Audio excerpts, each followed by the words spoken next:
I say it's Monday, y'all.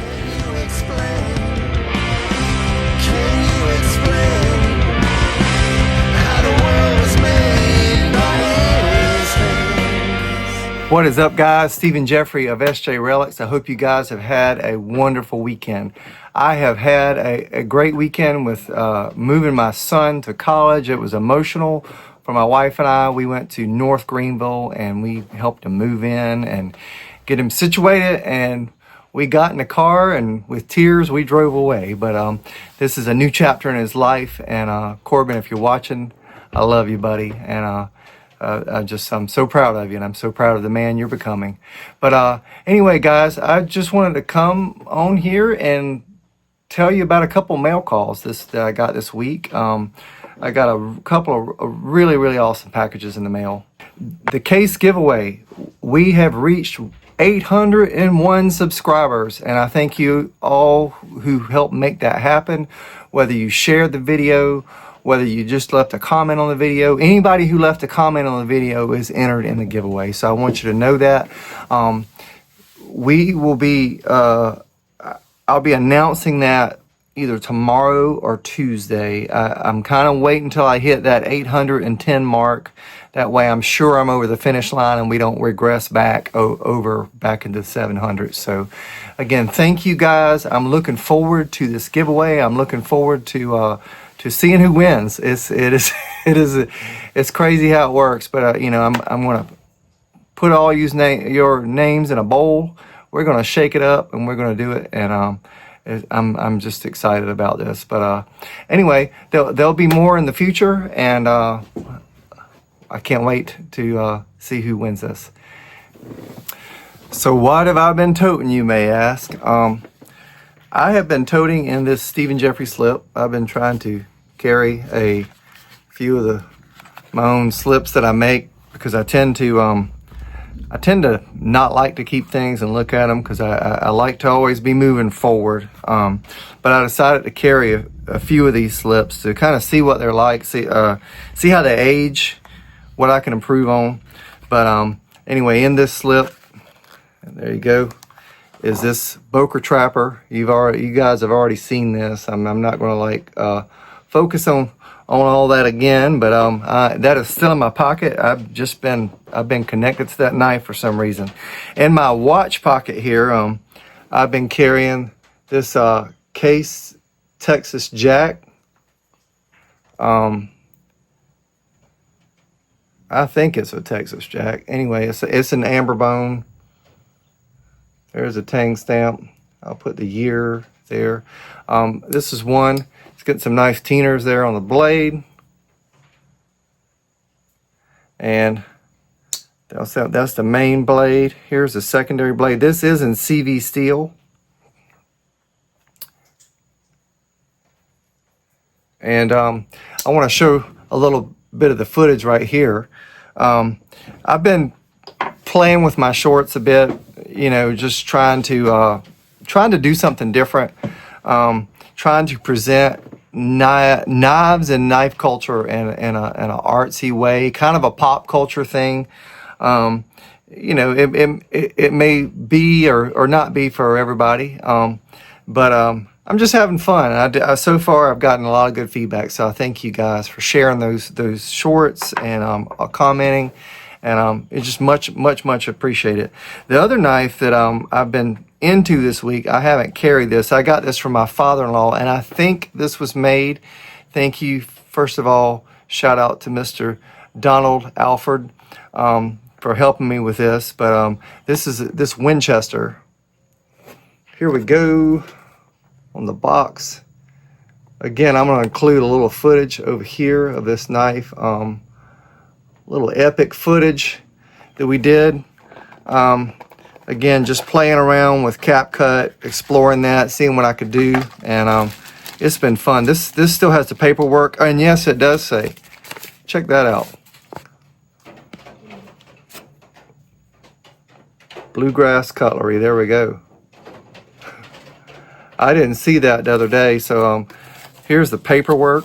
Pretty cool. This is a one year warranty, limited warranty. See if we can get that in there. But this knife was made in, I think, 2002. Again, I'll put the back tang stamp here. Well, here it goes. It's clear. There's a tang stamp on the back.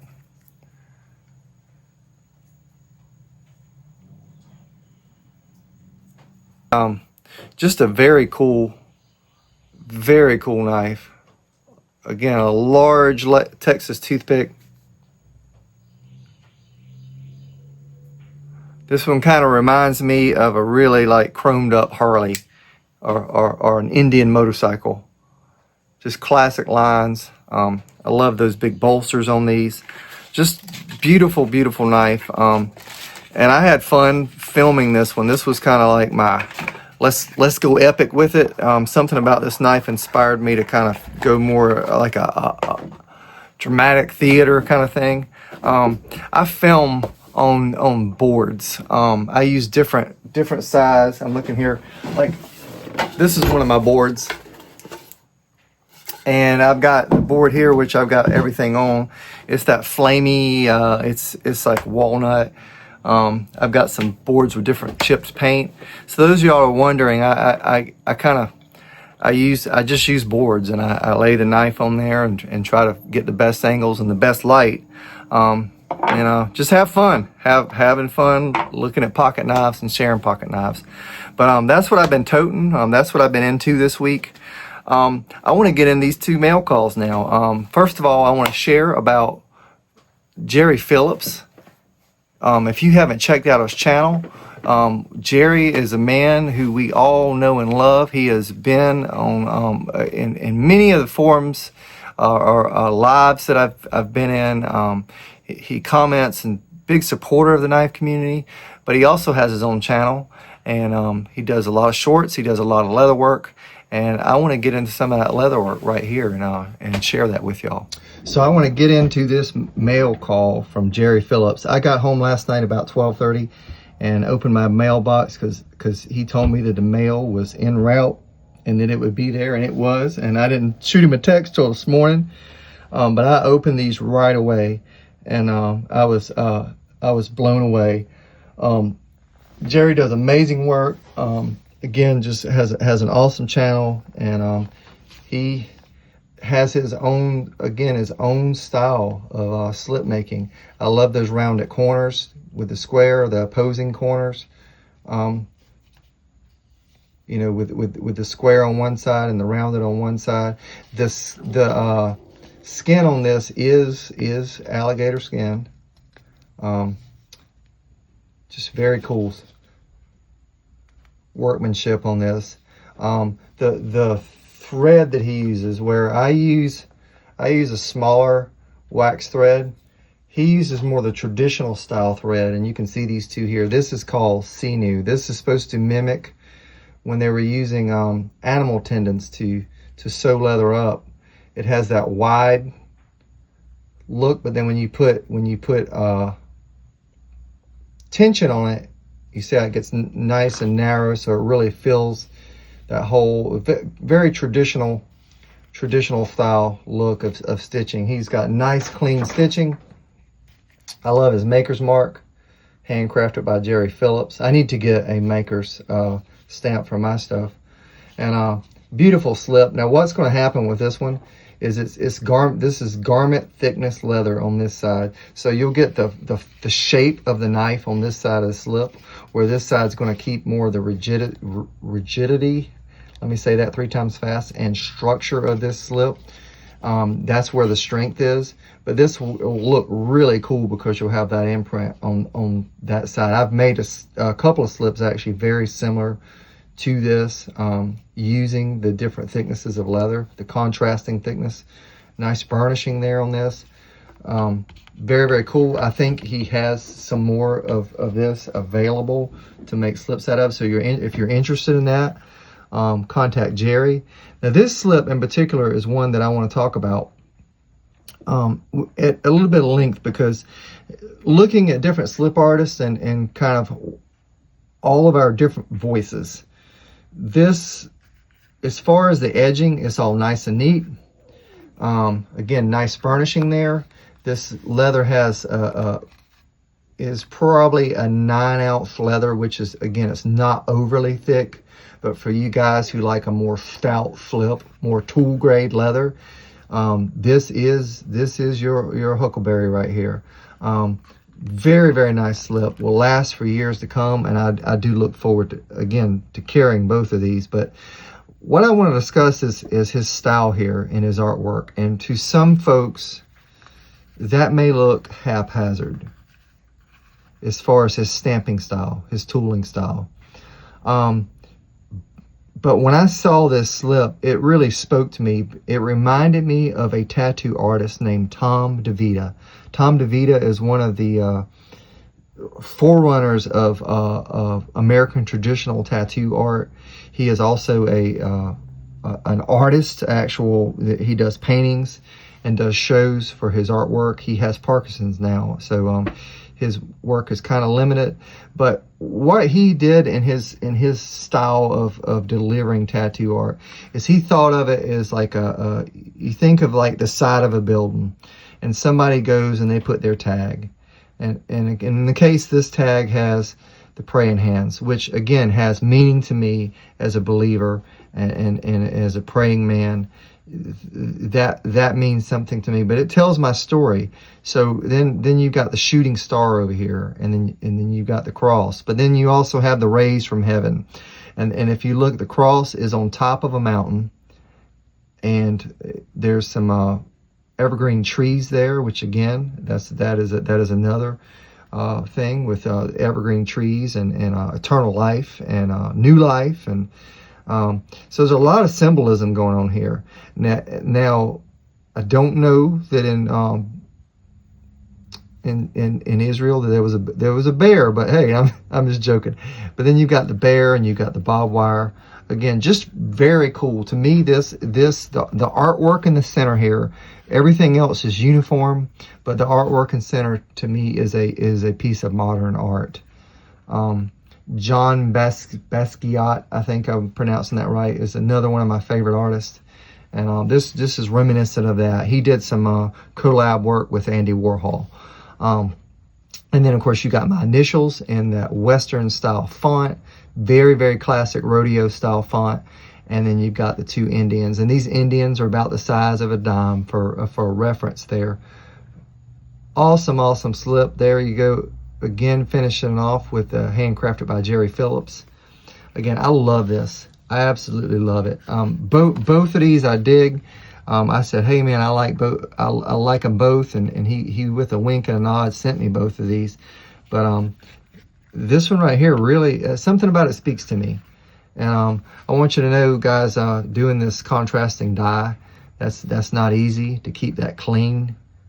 There is a precision and a preciseness to that.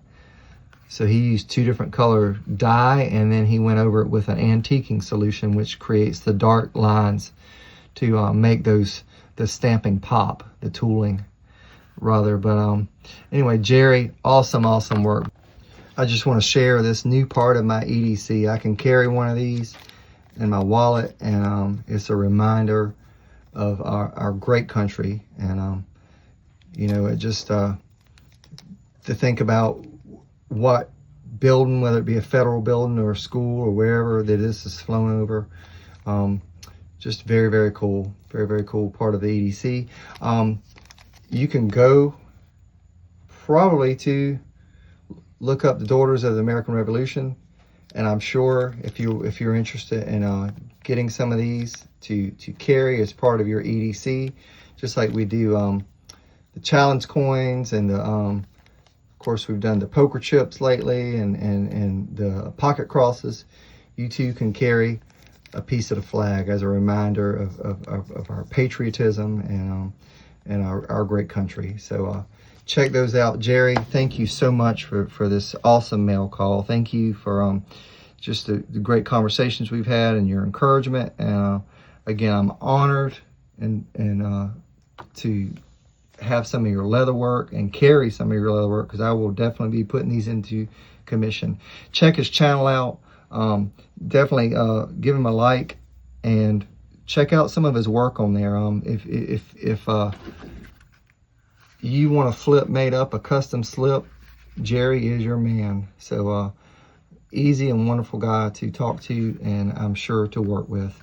Another thing I'd like to share with you guys is another very special mail call that I got from, and I'm just going to put it here, Mr. Ronald. He wanted to remain kind of nameless. So I'm just giving him a shout out here, and it just thank you again, Mr. Ronald.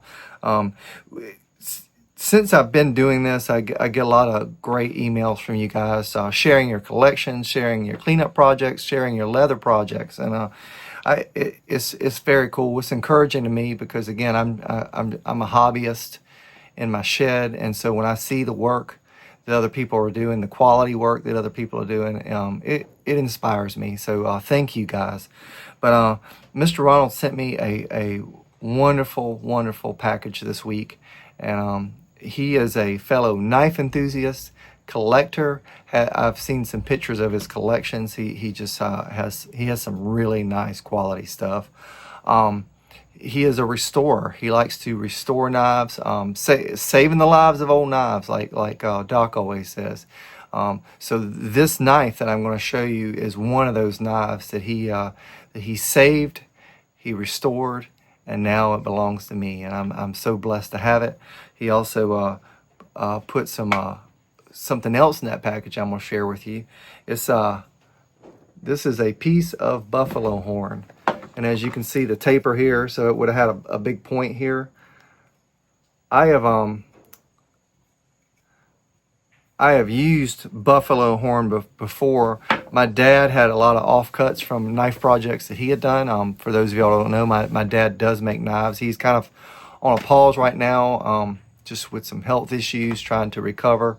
He's got to get a hip replacement, but he had some buffalo horn that he had given me in a project, and it was a very small piece, like a really small piece, and it was some scales on a Winchester knife, and a friend of mine wanted me to put new scales on it, and so I cut into this piece, and I could smell that smell. Anybody who's ever cut horn or bone, you know what I'm talking about. But I cut into it, and whenever I fitted it to this knife, it was absolutely beautiful. It polished out beautifully.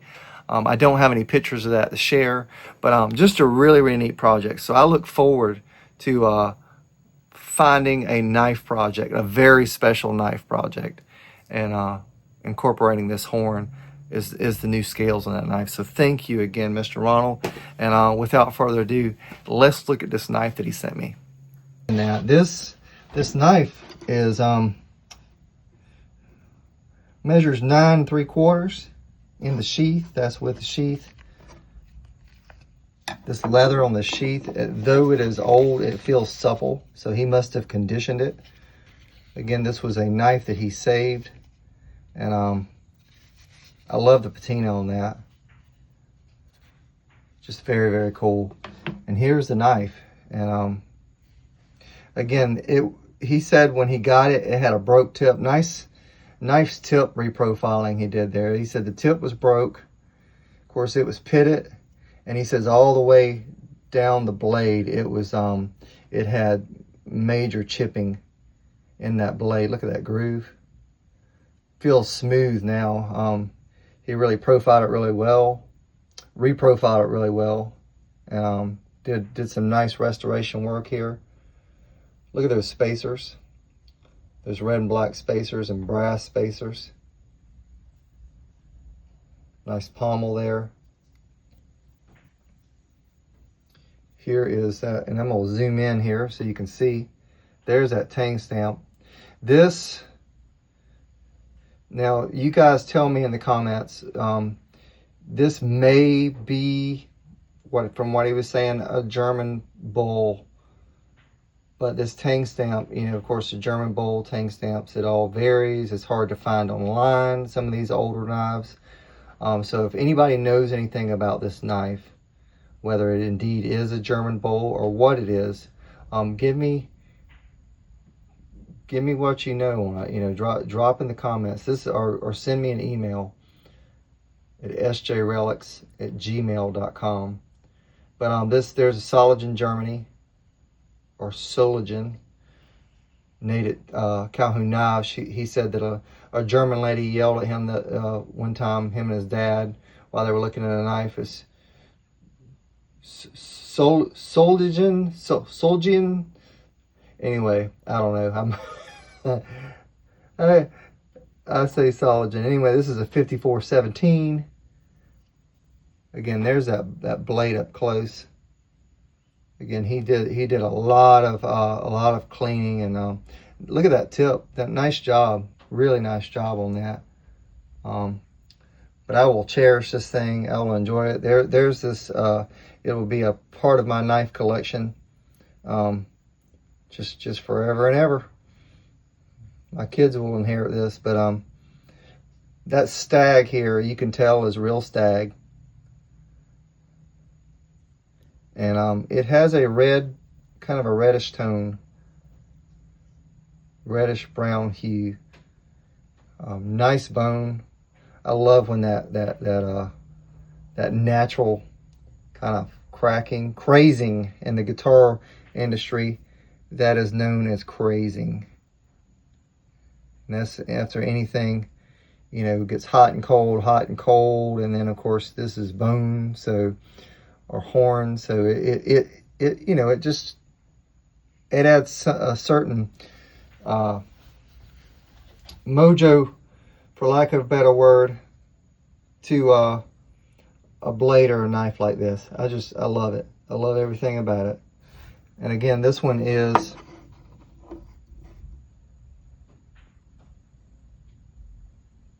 right at 9 3/4. Awesome knife. Again, Mr. Ronald, thank you so much. It's a blessing and an honor. I appreciate you. Hope you guys have a wonderful week. Have a blessed week. And again, I appreciate y'all's support. I appreciate all the comments and all the likes on my video, helping drive traffic and helping build this channel. And again, that giveaway will be here in the next couple of days. Congrats to whoever wins. It's going to be exciting, and I'm honored to be able to do this. And it is definitely been fun. Get out there this week, do something, enjoy yourself. Wherever you go, whatever you do, carry a good knife. And this is Stephen Jeffrey of SJ Relics saying thank you and God